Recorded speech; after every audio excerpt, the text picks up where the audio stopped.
Okay, so we're going to take a little step into some of these Voronoi diagrams here and try to make some sense of what different kinds of questions they're going to ask us. So I've got this initial file here that's just got some real basic kind of questions, and then the second level 2 file has some questions that are straight off the IB exam, so we can start kind of taking a look at what's going to happen there.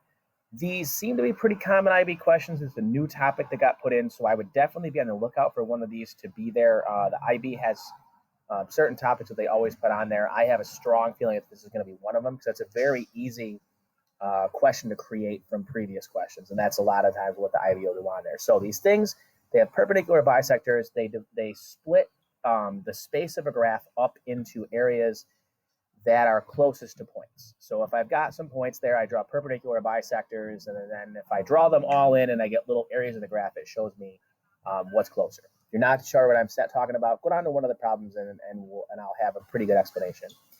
They can also find a point that's an equal distance away.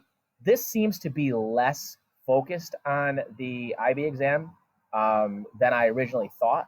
So I've taken a lot of the questions out that I originally had in here that talked about that. I still got a couple because this is what, like I said in the last file, if you watch the video, this is what I have used these for when I was in college, and even in a couple aspects of the consulting that I do with some construction companies and some things like that, to find good locations for things when we're designing, say an apartment complex that has a swimming pool or has a fitness center or things, and we want to figure out, where the most central location for that would be. We use something similar to this to do that.